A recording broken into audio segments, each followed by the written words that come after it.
Today we're going to talk about Pascal's wager and figuring out what side of the fence you are on in the conversation.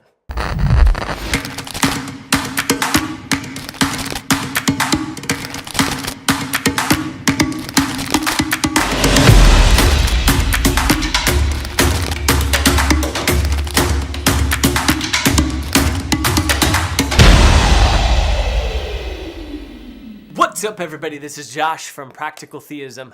You know, if you're on the fence about believing in God, what have you got to lose by believing in Him? You know, that was the dilemma Blaise Pascal took on in his lifetime in the 1650s.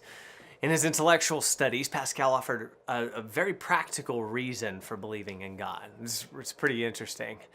He said that even under the assumption that God's existence is unlikely, the potential benefits of believing are so vast as to make betting on theism rational.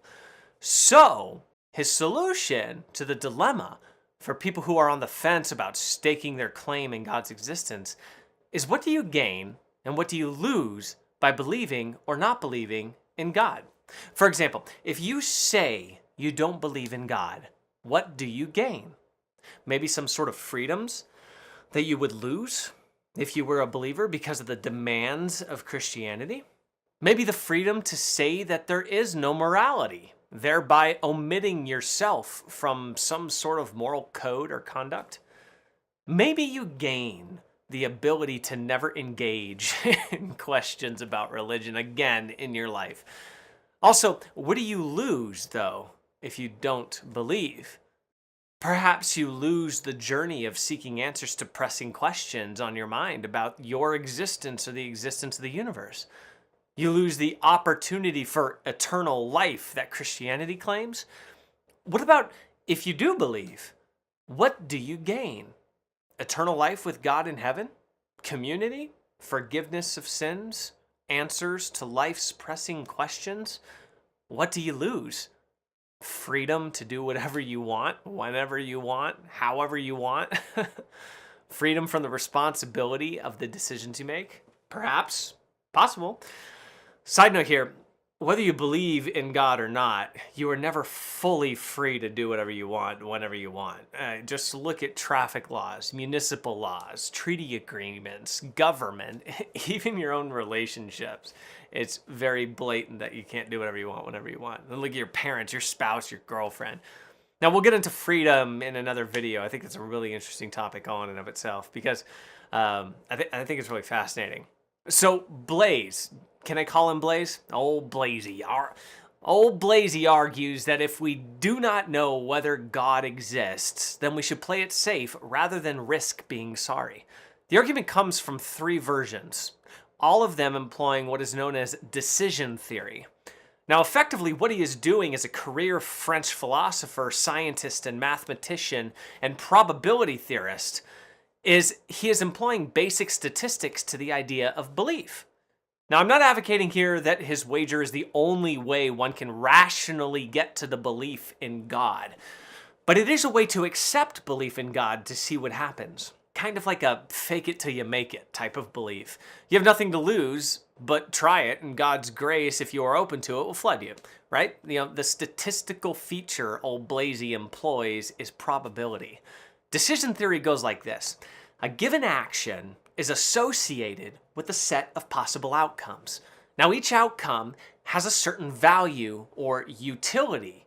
The expectation for each outcome is equal to its utility, multiplied by the probability of its happening. The expectation for a given action is the sum of the expectations for each possible associated outcome. The course of action having the maximum expectation is the rational one to follow. I know that's a lot of technical philosophical mumbo jumbo, but think of it this way, as our lottery system is a very real example of this theory. Suppose there are 100 tickets at $1 each and a jackpot of $1,000. Is it rational to play? If you total the earnings and the expenses for all the tickets, that's $1,000 minus $100, then divide the number of tickets into the total earnings, you find that the average ticket nets about $9. In comparison, not playing involves zero expense and zero payoff. Since $9 is preferable to 0, it's rational to play. Alternately, suppose that there are 1,000 tickets costing $2 each, a grand prize of $1,000, and a consolation prize of $500. Then the total earnings and expenses, $1,500 minus $2,000, divided by the number of tickets, yields a net loss of 50 cents for the average ticket. In this case, unless you have some sort of reason to believe that a given ticket is not average, playing the game is irrational. Pascal had several ways to play out his theory, such as with punit tables. If you believe in God, and God exists, you gain an infinite reward, eternal life, and the atheist will suffer eternal separation from God. And if he does not exist, the theist will have finite happiness before they die, as will the atheist. So as Pascal stands, what have you really got to lose by believing? As I mentioned before, I don't think that this is how everyone should, in reality, needs to operate when it comes to belief. Many people have come to faith in God very clearly, but some people are on the fence. And I think this is a very interesting way to go about the initial acceptance of faith in the existence of God. And sometimes things become even clearer when you put your foot down on one side of the fence.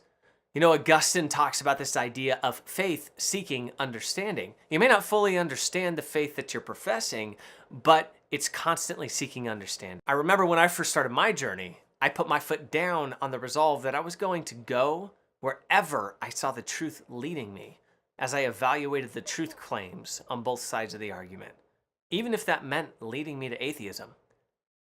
But it didn't. So I ask, where are you on the fence? What's holding you back from staking a claim in the conversation?